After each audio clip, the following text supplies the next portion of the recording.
EFCC has summoned key leaders of the African Democratic Congress, that's the ADC coalition, for questioning. Now, this move has sparked unease within the opposition bloc, and they're saying is politically motivated. The EFCC is accusing Tambuwal of fraudulent cash withdrawals to the tune of 189 billion. Tambuwal lost his immunity as a governor as soon as he stepped out of that seat in 2023. Since then till now, up until a few weeks ago, or up until he was detained yesterday, we did not hear anything.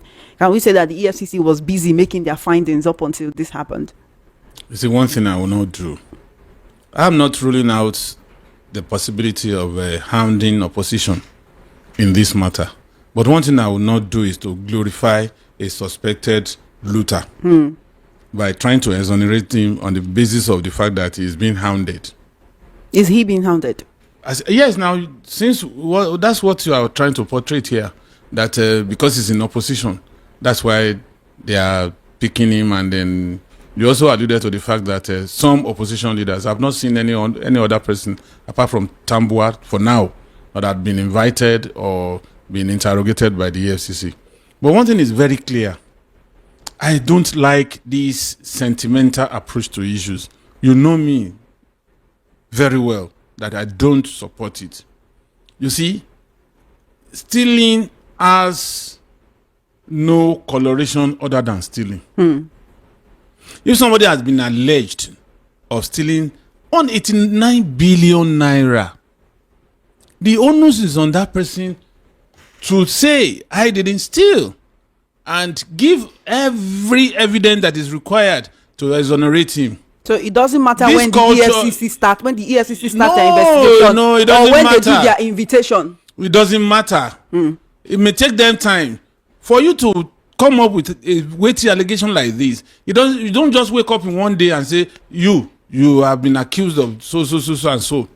There must be investigations, and maybe when he was in office, there was no opportunity for the EFCC to come in because he has the power and he also had immunity then. So now, after leaving office, now the next governor, I'm sure that they must have also prevailed on the next governor to look at the books.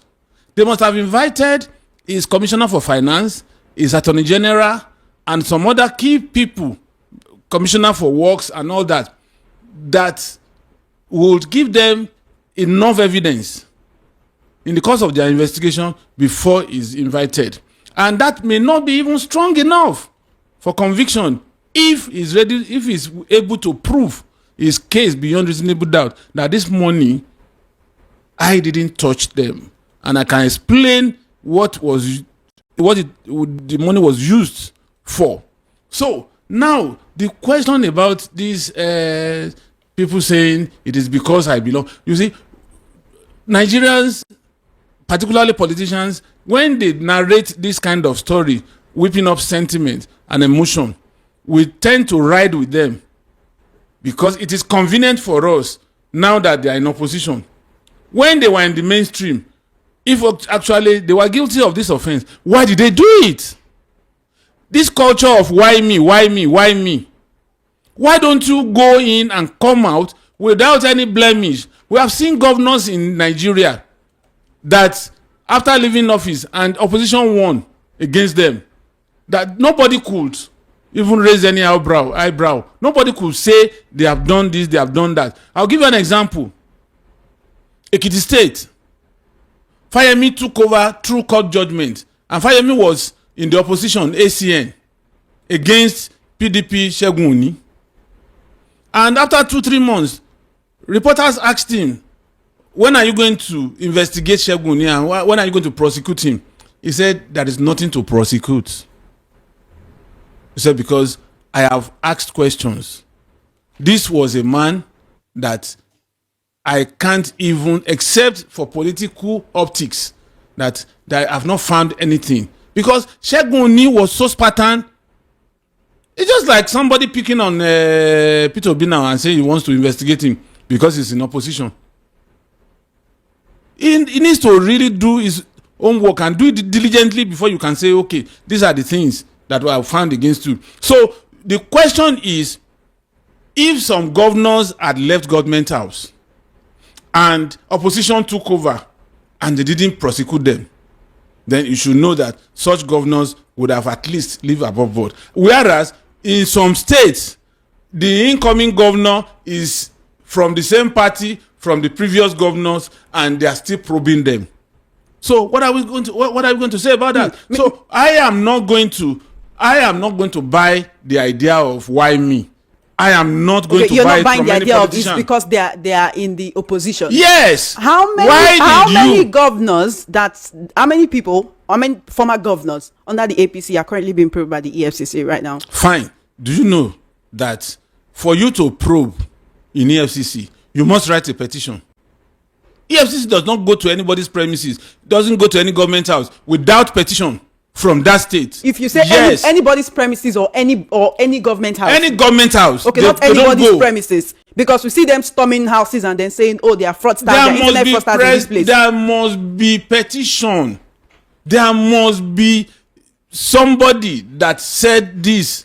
So somebody must have written a petition against. Yes, and somebody wrote a petition against the ADC coalition leaders, because the National Publicity Secretary Bola Ahmed Tinubu, he says 3 former governors who are also leaders within the coalition have been invited by the EFCC. He did not disclose their names, but he's alleging that this is politically motivated. You are not buying into this talk of it's politically motivated. I am not buying into it. Ihedioha has also been summoned, according to reports. Do you know why I'm saying I'm not buying into it? It is there for the optics. But the question is, just like that lady that was, I think, it was given an extension in NYSC. You knew that these people would likely do something against you, and you left your flank open. You didn't do the biometric that is compulsory. Anybody in the last 10-15 years living NYSC knows that you must do that, and you left it undone. And how do they issue you certificate of completion when you didn't do biometrics?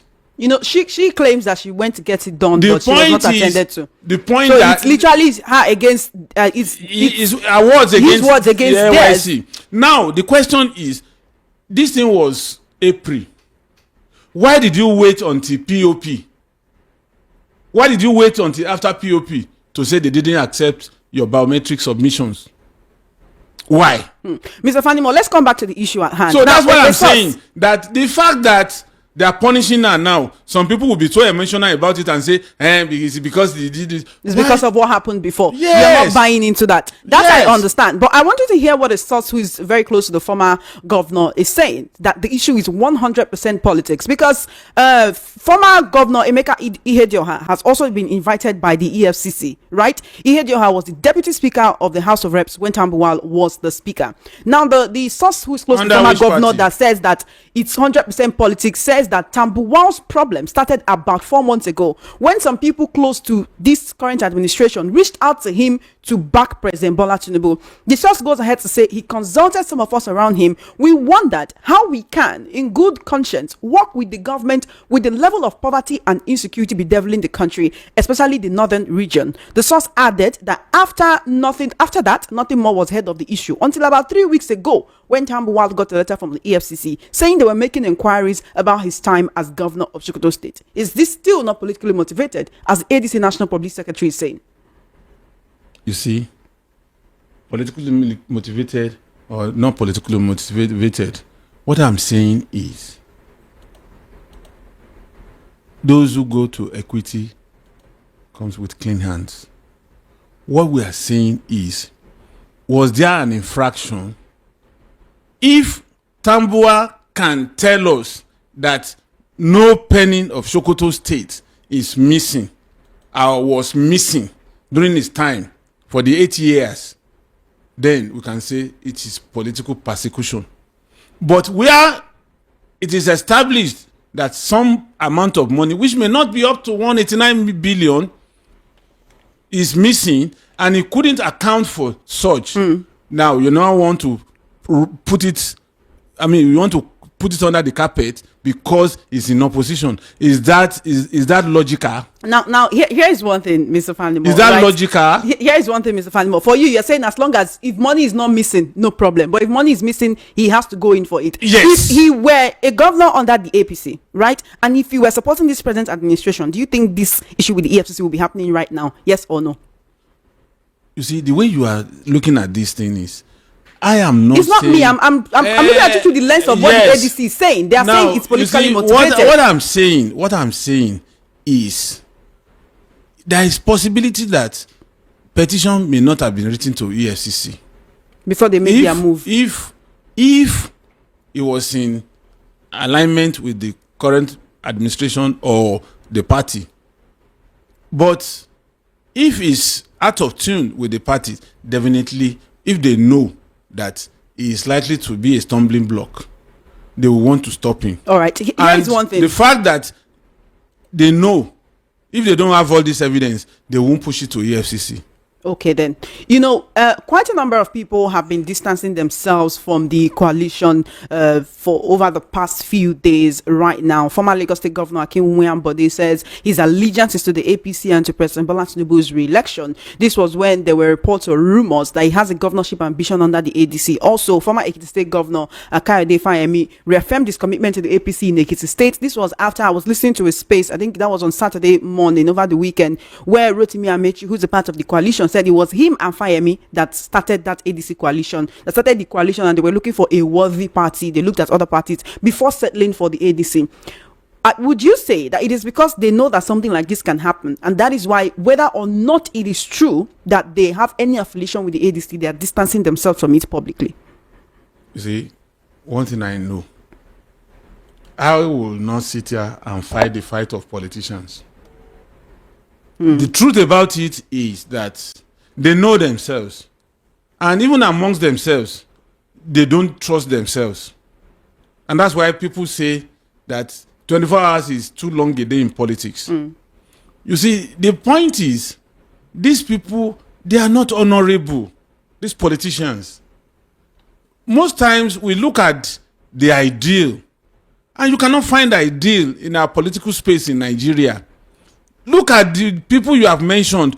Can you tell me their impact in the society other than their impact within their immediate and extended family and cronies? So, if some of them are now running away from identifying with ADC, it means they don't have a clean record. That's why they are running away. Of course, you see, let me tell you, there is no way your enemy will sit back, fold his arm, and when you know that you are coming for him, and then will not put up a fight, even if he's a weakling, at least he will run away. He will attempt to run away, even if he cannot attack you. So what we are saying basically here is that you can't beat a child and don't expect that child to cry. These people that you are now profiling as if they are saints today, that they have not committed any offense. Tambuwal started with PDP. He's been in PDP. Now he's in he was in APC. Now he's in ADC. So what has changed between when he started with PDP?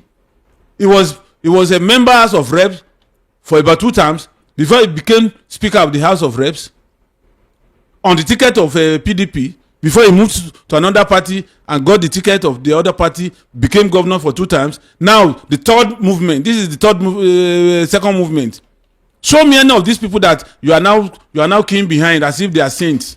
We need to move on from this topic, but one final question. You talked about clean records. Doesn't this actually, bring to the fore the kind of people we have in this coalition and their past records? Quite a number of people have been joining this coalition. A lot of Nigerians have been remembering, how they were and the things that they did when they were in office or while they were in power. And now that they're coming back and they're saying, they're against this current administration, they're doing this for Nigerians. How will Nigerians actually accept that they are doing this for them if this kind of people have these kind of records? I mean, Aisha Binani, with everything that happened in Adamawa State in 2023, she's a part of the ADC right now. Quite a number of people who are part of the ADC. Nigerians say, well, they may be saying they want to change things, but when they were in power, they did not make moves to change things. How come it's now they want to change things with the ADC? You see, ADC stalwarts, depending on their profile, have different agenda for coming to ADC. Some needed to burnish their image. Some because they are fighting a regional agenda. Some out of vengeance.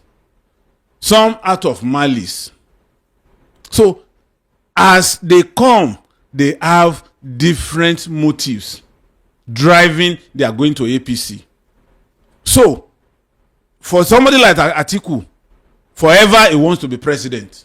That is the sole reason. And to make it realizable is tying it to a regional bloc that the North had been changed. And they deliberately obliterated the long years of military rule and said we should start counting from 1999. That's another game. 2, majority of these people that are in ADC today, they are fighting against Tinubu, not APC, because their expectation was not met by the current administration. Somebody like El Rufai, if he was anti this government, why did he appear on the floor of the Senate to take a bow? And the thing turned somehow. He couldn't make it to the cabinet. And he came back to throw stones.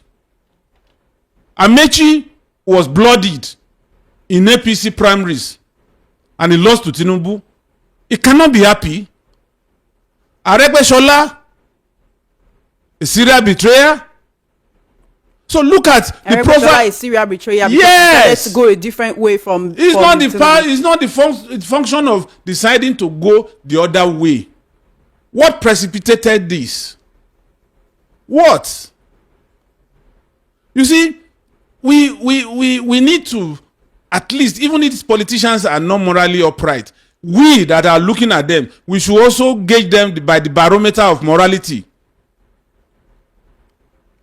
There is nobody living today that has benefited as much as Aregbesola from Tinubu, personally and officially. Not even Osinbajo.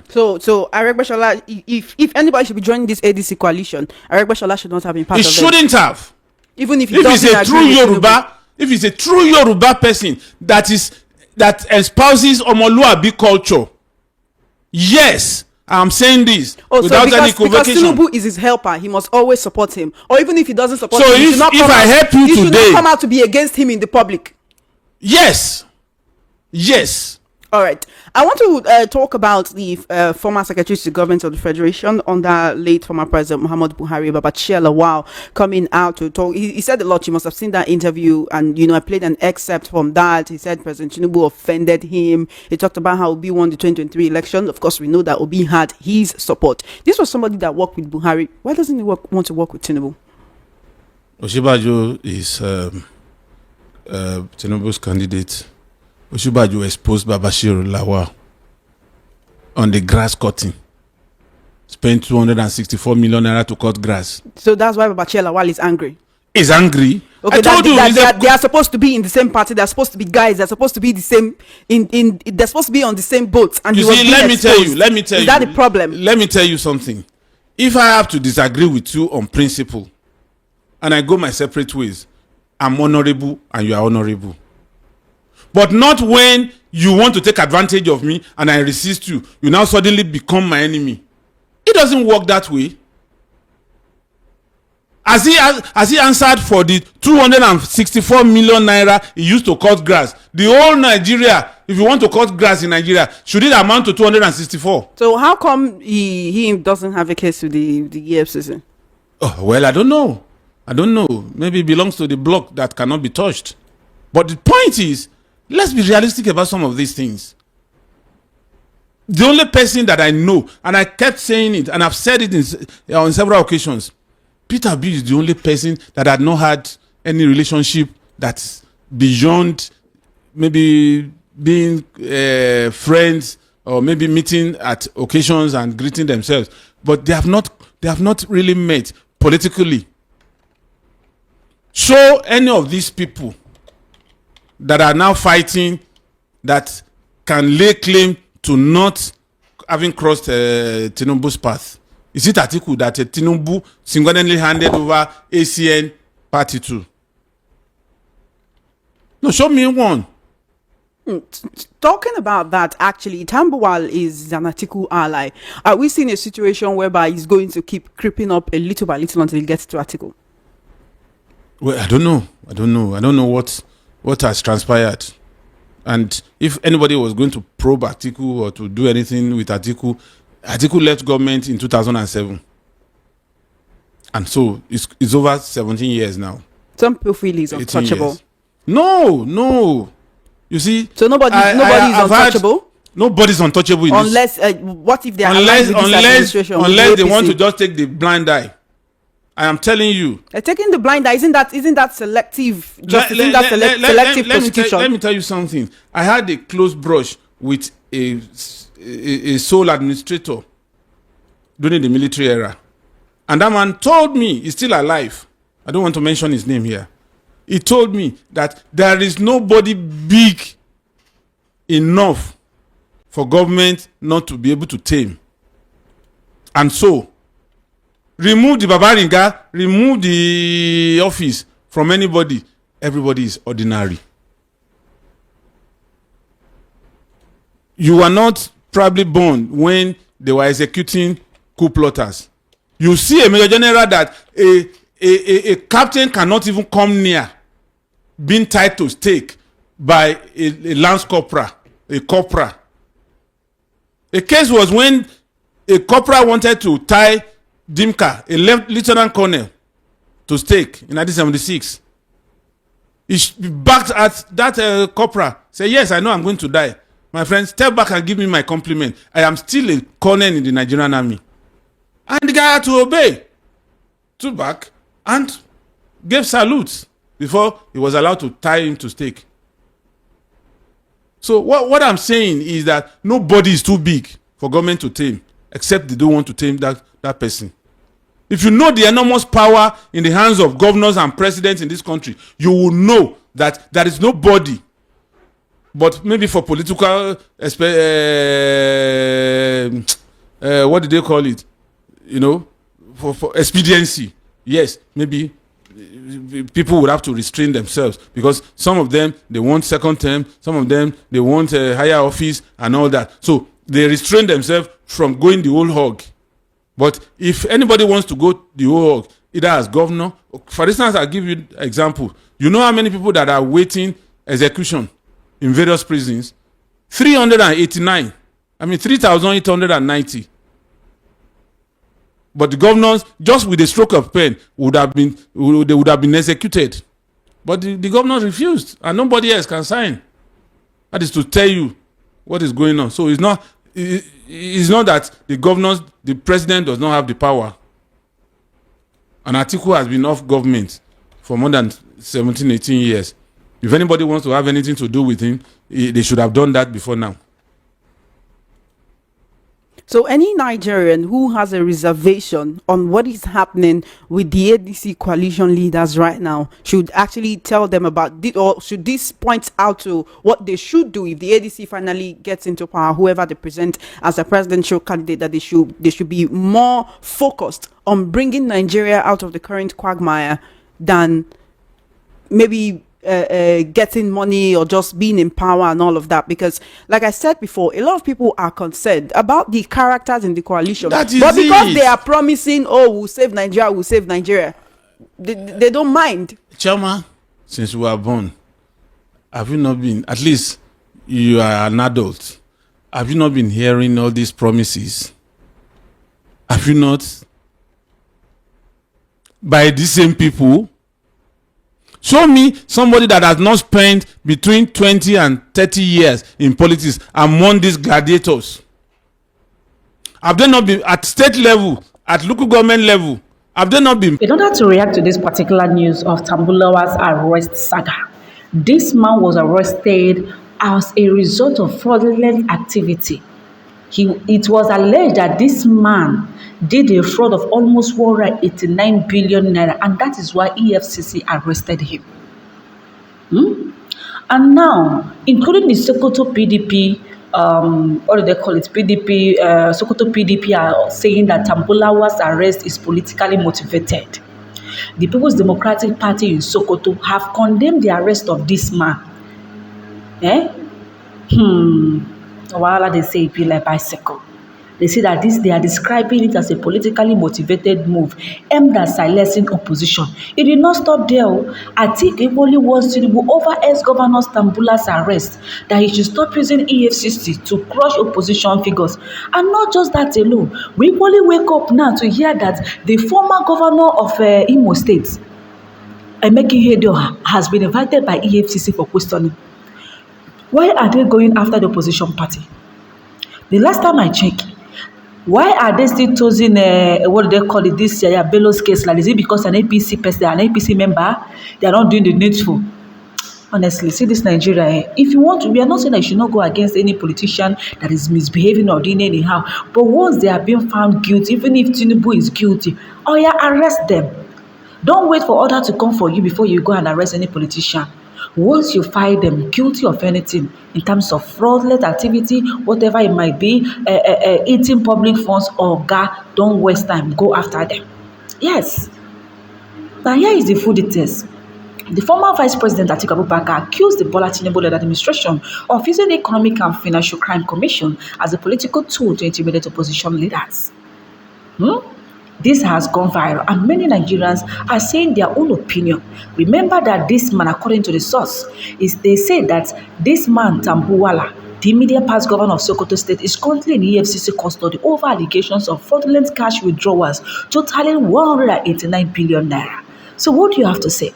Do you support EFCC arresting this man, or do you think that this is politically motivated, or like Atiku and the PDP of Sokoto said? Feel free to drop a pin in the comment section and don't forget to share and subscribe.